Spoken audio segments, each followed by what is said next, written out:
What's up? Martin Silva here for another episode of Optimize Your Body podcast. Thank you for tuning in. So I wanted to get straight into the topic today of the basic science behind building muscle and losing body fat, right? Now, I had some great feedback off episode I did a few months ago, which was talking about, can you build fat and build fat? No one wants to do that. Can you build muscle and lose fat at the same time? And the simple answer is yes, but it doesn't happen exactly the same time. It happens simultaneously. The body is either building or it's not building, right? So the body is either in a state of pro-tissue, okay, which is muscle gain, or it's basically breaking down tissue, right? Which is like fat loss. So that could be muscle loss as well. But it's anabolic or it's catabolic. Anabolic is building, catabolic is breaking down, right? It's pretty simple.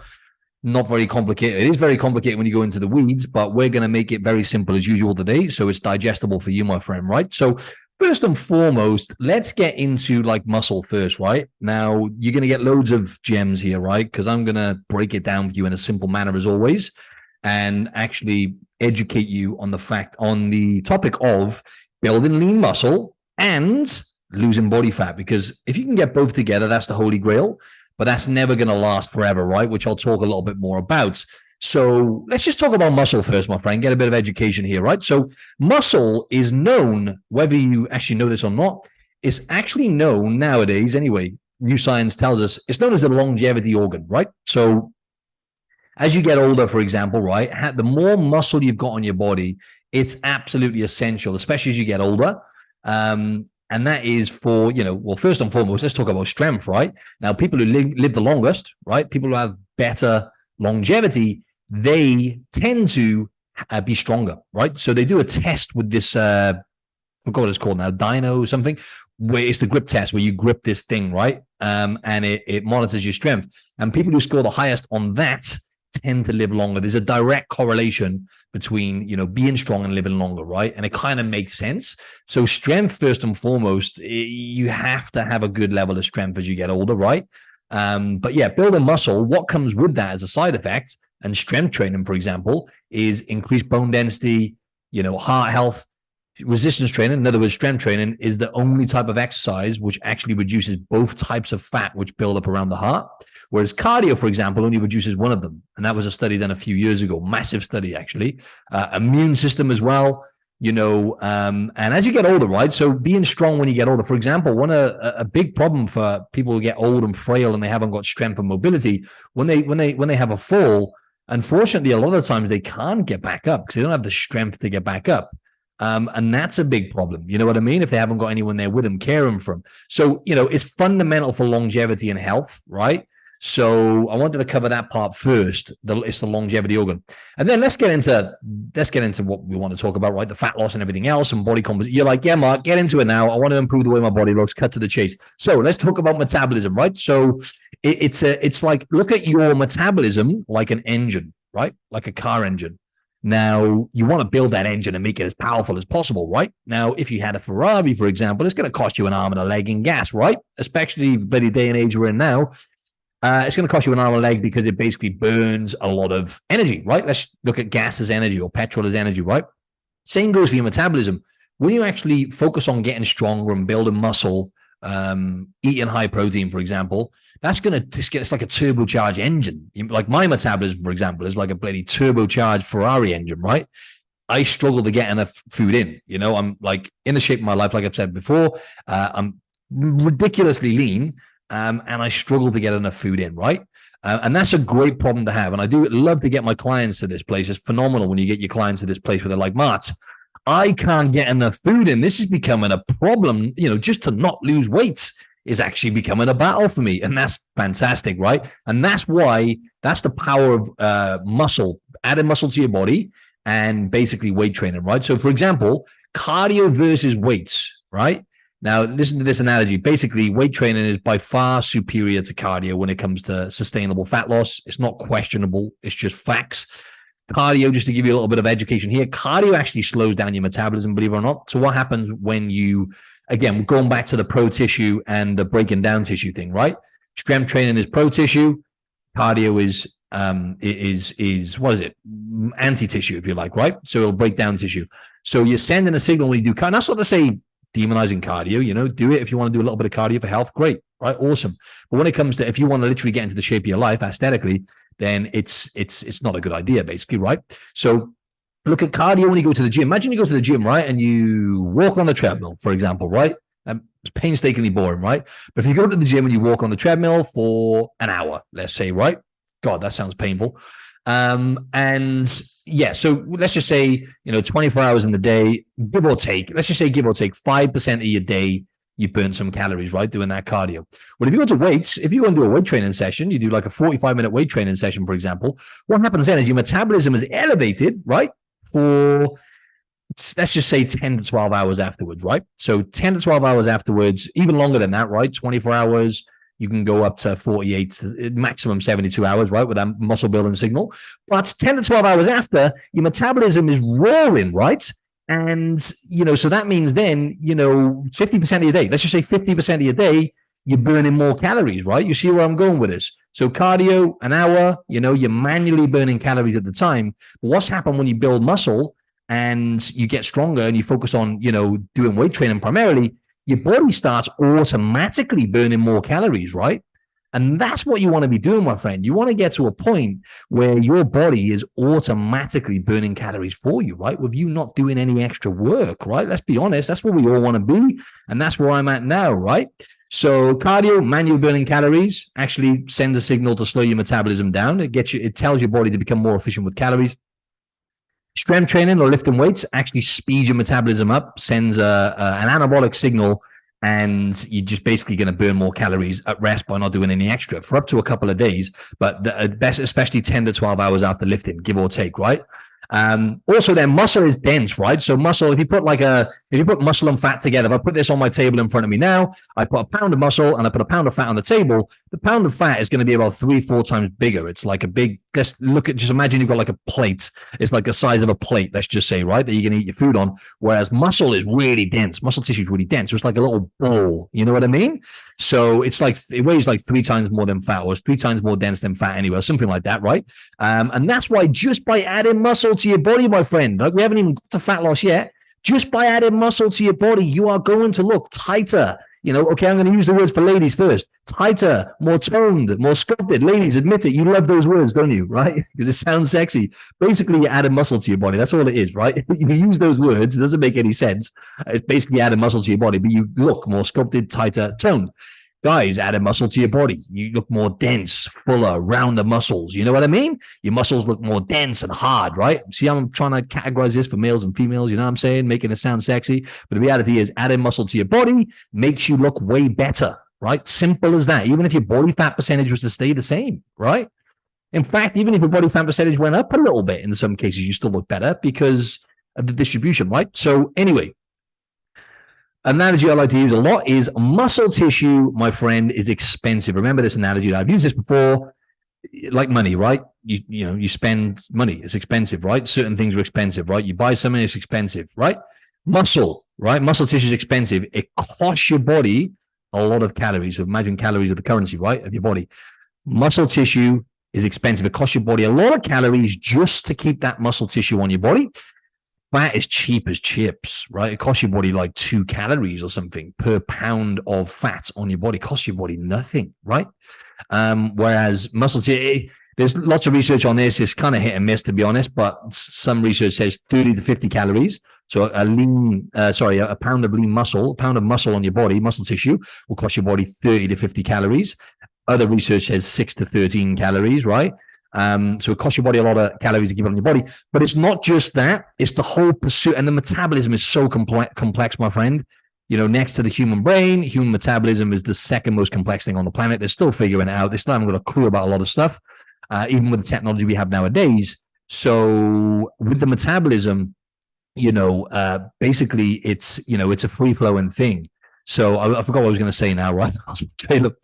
I was getting too excited. But yeah, anyway, muscle tissue is expensive, costs your body a lot of calories. So they're still figuring out the effects of muscle tissue. It's not just muscle tissue. It's the whole pursuit of building muscle that they're still trying to figure out, right? All the research is coming out now. I'm going to talk about this recent study now, but it's pretty incredible what it does to metabolism. They're still trying to figure out. So it's not just the muscle on your body. It's the whole pursuit. It's high protein, which gets your body to burn more calories, right?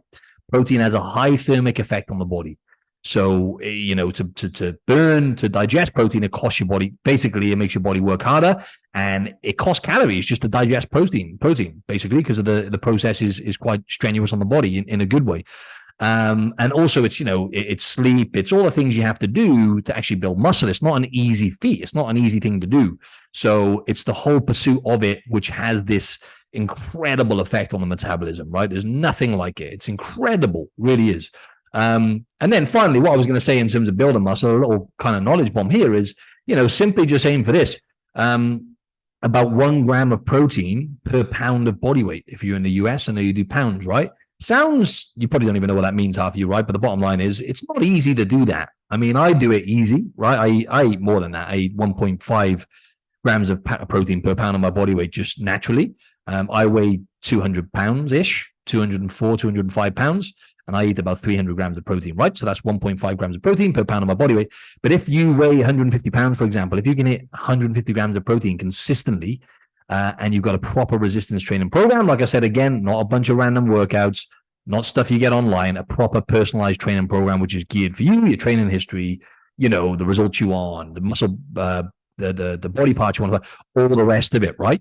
So if you do that, you hit that protein, you have a proper training program, right? You'd be blown away by the results, providing you're sleeping well and everything else, right? And you're moving enough, which I'll talk about next, right? So little knowledge bomb for you there, right? But let's just transition into fat loss, right? Now, remember, my friend, fat loss is not linear, okay? It's not something that happens in a straight line, right? For example, sometimes you could be in a calorie deficit, so you could be burning more calories than what you're eating, and not lose any weight for, I'd say, maximum up to even 3 or 4 weeks.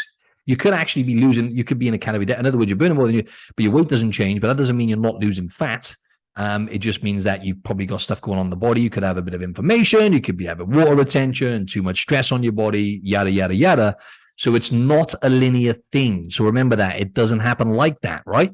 So the metabolism is free flowing as well, right? You can be in a deficit, like I say, and not lose weight for that. But, the metabolism is not something, it's not like a clock, right? It's a very complex thing. It's free flowing. It's adapting to the environment all the time. It's adapting to what fuel you're putting into your body. It's adapting to the type of training you're doing.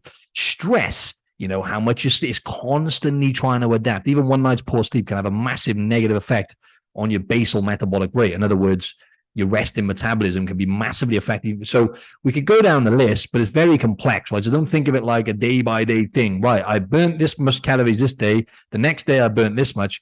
It's constantly free-flowing, right? And even the best trackers and tools are still not going to be anywhere near 100% accurate in terms of your calorie burn, right? So that's why, for example, with my clients, I can figure it out easy now. Because I've been a coach for so long, I can calculate things. I'm like, I can do it real quick. And it's very easy for me to work out. But for the average person, it's like they get too caught up on all these numbers. And the reality is it's very complex. Anyway, so fat loss. Move as much as you can, my friends, right? Do as much movement as you can, right? Keep any exercise you do outside of lifting weights low intensity, right? Walk in, get some sunlight in the morning, okay? One of the most important things for sleep, like I've said before, get sunlight in the morning. If the sun's out, you want about 5 to 10 minutes of the sun on your face. So your retina is absorbing the vitamin D, and then obviously all the hormones are going to get balanced out. It's the best thing for sleep, basically. It's the most important thing for sleep, right? Research shows, recent research. So get outside, move, okay? Get 5 to 10 minutes of sunlight on your face if the sun's out. If it's cloudy, you need at least 10 to 20 minutes, right? In the morning of sunlight. So if you can't see the sun, basically, right? But that then is going to just be a good thing, but just get out, move. Okay. And, just increase that expenditure by movement. It doesn't have to be, yes, allocating in an extra walk a day is great, right? It's an easy win. You could do it after you eat a meal because that aids digestion as well massively. And it's going to help you feel more satiated and everything else, and potentially even help sleep, right? Because of the digestion process. So if you can do that, right? And you can just add this into your day and make it like a healthy habit. So I'll go for a walk after my evening meal with maybe my partner or my family. So that's like, yeah, great. I'm going to bond with my family, get some fresh air, help my food digest. You know what I mean? Or going for a walk in the morning, get your sunlight. So you're hitting two birds with one stone if you can incorporate like an extra bit of walking into your day. But the simple thing is just, it doesn't have to be that. It can be just, doing stuff around the house, right? Cleaning around the house, being productive, moving, right? Gardening. It doesn't have to be necessarily walks. It's just movement. Move more, right? And sit less. Okay. So that's what I do with all my clients, to be honest. When it comes to them, right, I want to lose fat, but I also want to, I want to add some muscle to my body and get stronger, ideally. And it depends on the client and where they're at in their journey, of course. But it's never cardio. Yeah, you can do a little bit of cardio here and there. And if you're working towards an event, great. It's keep the intensity for weight training, make that the cornerstone of what you're doing. Focus on the nutrition and movement, right? And then it's sunlight and it's water and it's sleep, right? Simple as that. So create a subtle deficit, my friend, as well, right? So you don't want to be in a big calorie deficit. Where I see so many people come undone is they actually are in just too much of a calorie deficit. So they've gone from 0 to 100 and they're in too big of a deficit, basically. So they're burning way too much more than they're eating. And then it's not sustainable. You feel like shit. And you gain the weight back, basically, right? If you're in too big of a deficit, it's not sustainable and it's just not healthy. So, you want to be in a subtle deficit, ideally, of like 10 to 15% below your maintenance calories. So I know a lot of you are like, oh, shit, I don't even know what that means. But it's quite simple, really, right? I won't go too much into that, but it just needs to be a small deficit. So if you think about your maintenance calories are 2,000, 10 to 15% of that, 10% of that will be 200. So, you want to be in about 17 to 1800 calories. Just create a subtle deficit and just be patient with it. It's much better than being in a big deficit. It's not sustainable. And the fat loss really needs to be the side effect, right, of your engine, right? So that's why I want to kind of summarize all of this with, because I talked about this before, you can listen to that episode where I talk about, can you build muscle and lose fat together? Cut along, you don't need to listen to that whole episode because I'll tell you now, yes, you can, but it really depends on where you're at, right? So like I said before, good luck trying to build muscle in a calorie deficit, first and foremost, right? It's a hard thing to do. You can do it if you're new to lifting weights, right? Because newbie gains, basically, when someone's new, it's a brand new stimulus, they've never lifted weights before, pretty much every time they build muscle and lose fat, depending on how much fat they've got to lose, of course. If they've got a big reservoir of fat, they'll lose more fat. But the calories tend to be reportioned into muscle gain better when you're in a deficit. You could be just basically burning more than you're eating, but you will get a bit of muscle gain and fat loss simultaneously for a good few months at least. Or someone who's really obese, like I said, someone who's really overweight and they've got a big reservoir of fat to burn through, they can be eating burning more than they're eating. In other words, in a calorie deficit, and build a significant amount of muscle really, and lose quite a bit of body fat if they've got a bigger reservoir. And then obviously if people are on anabolic steroids, right?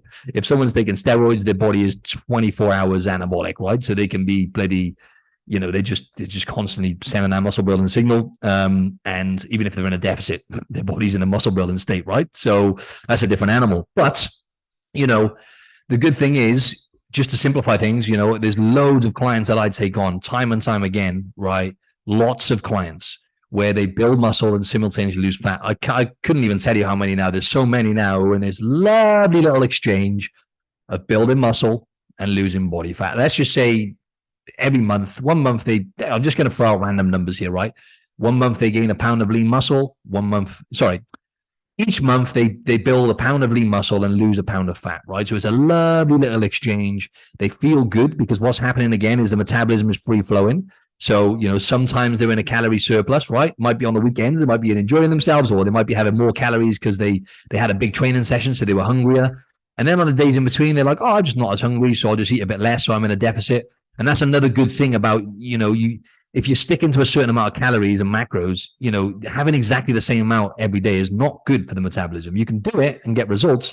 It's actually better for the metabolism to throw a curveball and undulate your calories, right? It's going to be better for performance because, when you're having more calories on a big, heavy lifting day, for example, you're going to just have better performance and better for building muscle as well.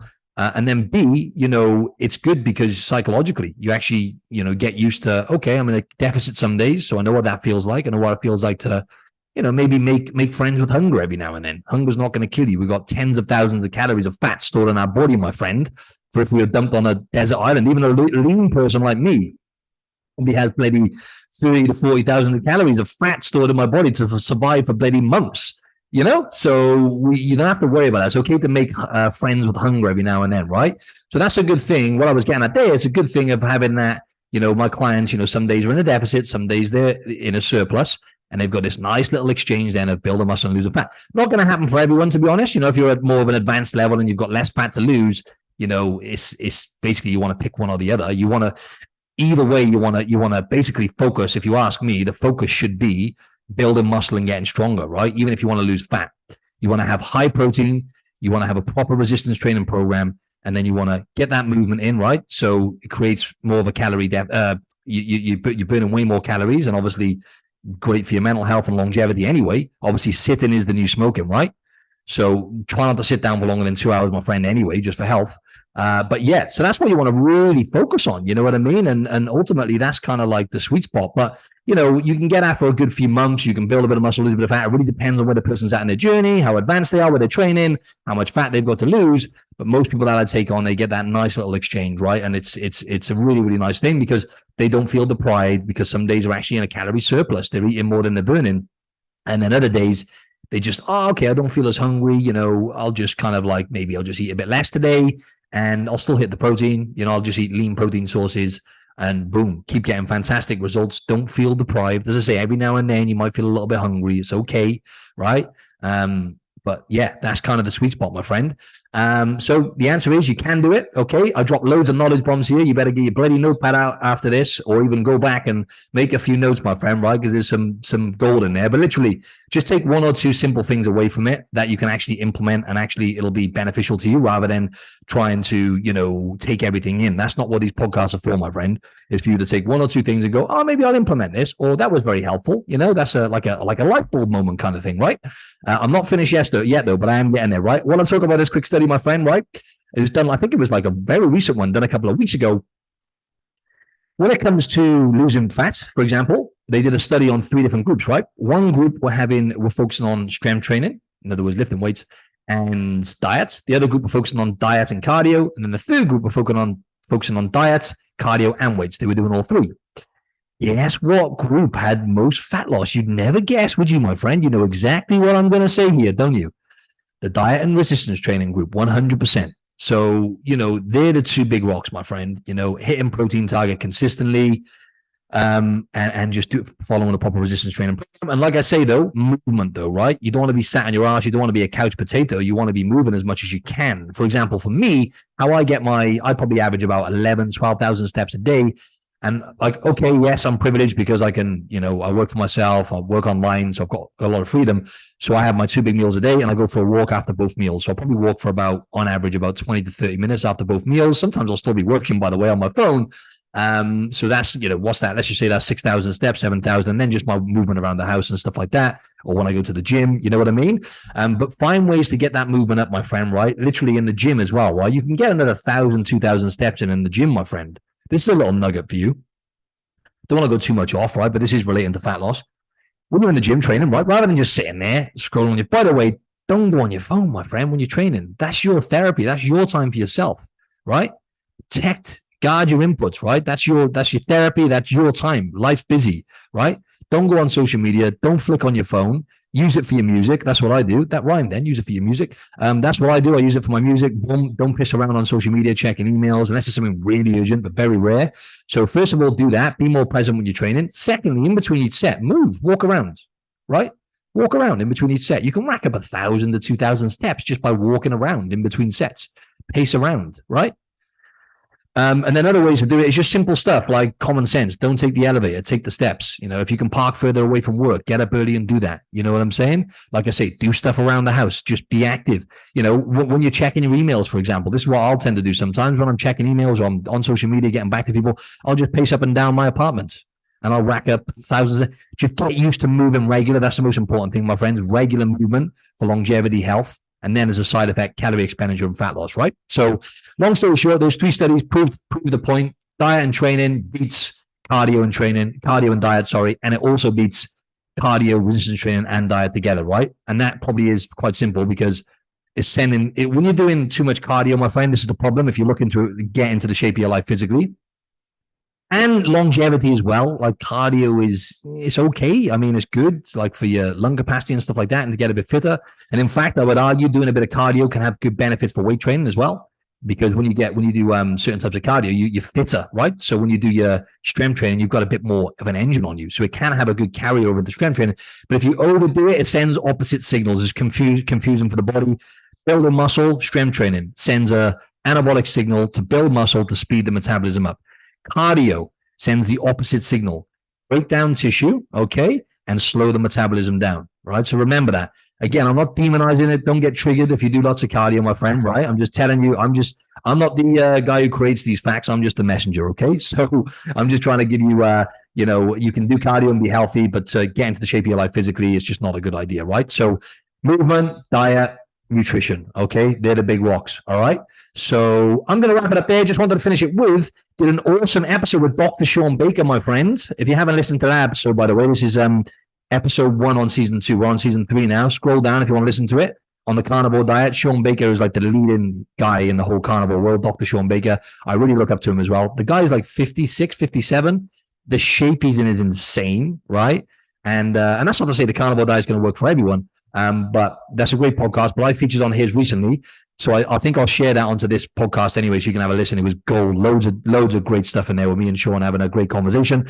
My friend, I tell you what, it was incredible because you look up to someone and then you jump on Zoom and you're having a chat with them. You know what I'm saying? I had a bit of a fangirl moment. It took me about 5 minutes to kind of like, you know what I mean? Stay calm, take some deep breaths, like relax here. I know it's Sean Baker, right? It's just a conversation, all right? Stay calm. It took me a few minutes to kind of get into my flow, but it was awesome. So yeah, I'll share that, and I've got loads of, well, not loads, sorry, but my goal is to get some really top quality guests on this year. Got some great guests coming on Friday. So next week is going to be a great conversation between me and 2 guys. They actually run a podcast called the Rebuild Podcast. I won't go too much into that, but it's going to be a fantastic conversation, a ton of value for you, my friend. So we can get more and more good guests on, my friend, can you please remember to follow this podcast right on Spotify? Follow or subscribe if you use iTunes, okay? So you get updates, and then the more followers and subscribers we get, the more people see the podcast, and the more value we can add to people's world, and also the better guests we can get on them, right? So make sure you, after this, follow on Spotify or subscribe on iTunes or whatever platform you're on. Yeah. And by the way, my friend, if you can give me a rating and review as well on Spotify or iTunes, that'd be such a big help, my friend. Rating or review, that'd be awesome. Rating and review, if you don't mind. There'll be, again, more people are going to see it. And then one more thing I was going to say, if you like this episode, is there any episodes you liked? If you come off this and you think that was great, go straight onto your Instagram story, right? And just screenshot the episode, tag me in it so I can see where you're at in the world. I can connect with you. And again, there's going to be at least 1 or 2 people in your audience who are going to get a ton of value from this episode. Let's be honest, right? So if we can help one person today, my friend, by you simply taking 30 seconds to go onto your story and tag me, or a minute, that is fantastic, right? So thanks again for tuning in, my friends, and I'll speak to you very soon.